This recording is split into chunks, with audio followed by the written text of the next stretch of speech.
Hello, my name is Jose Hernandez, and my project is over consumer decisions when buying a car. So to start out with, automobile has a unique form of marketing.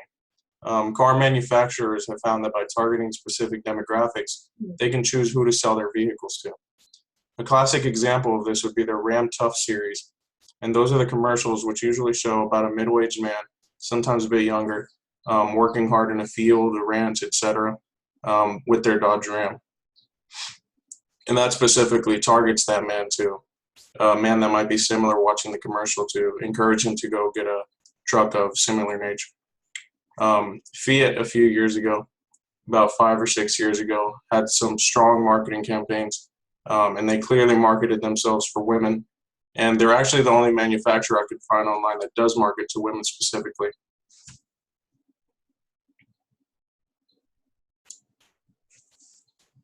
So as a consumer, we have plenty of vehicular options. For example, if I wanted something with a lot of space, roomy, plenty of seats, I would go with something like this, the GMC Suburban. If I wanted something to go off-roading in, I would choose a Jeep Wrangler or something like that. If I wanted to get a sports car, something I drive, for pleasure, I would get something like the Corvette. And the difference is if you had a higher income, for the same purpose, you would probably get something of a higher value, such as a Lamborghini. But if you just wanted an all-around car for your family just to get to work, school, you would get something like the Ford Focus. But then there are also similar models to Ford Focus from other manufacturers, such as the Volkswagen. And that presents a lot of options for consumers, and so they have to really weigh what they want in a vehicle. So for this project, I interviewed two of my friends. I've worked with both of them throughout the past. The first one is Gustavo Munoz. He's a 32-year-old father of two. His income before taxes is right around $70,000. His vehicle wish list included comfortable seating for up to 5 because he does have a family. He wants 4 doors with child lock functions. He used to have a coupe, which wasn't very practical. Strong crash safety ratings to keep his family safe, and the vehicle price should be under about $30,000. He also wanted a car that was exciting and could be used for taking his 2 young boys on exciting trips. So he ended up getting the Jeep Grand Cherokee that I have pictured here because it fit all his criteria, and it's the car that was most appropriate for him.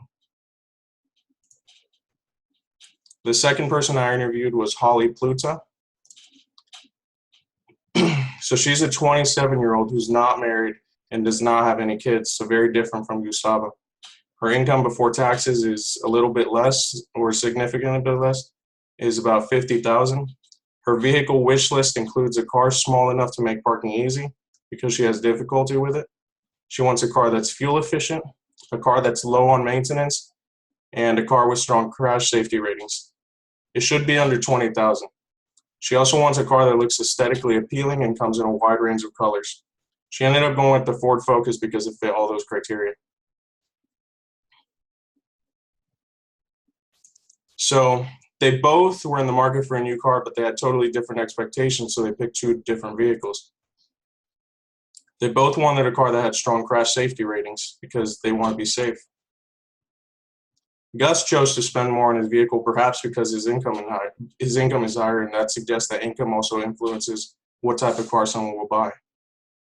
As a consumer, Gus is looking for a vehicle that fits the needs of his family, whereas Holly is only looking for her needs. So the conclusion I've reached is by interviewing these 2 consumers about their decisions, I've seen firsthand what the process for the decision buying process is. And they have a wide variety of factors to keep in mind when buying a car. And it basically comes down to which car matches the most of their criteria.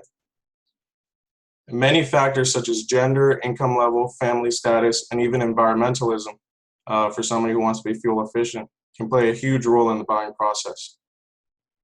Thank you. That's my presentation.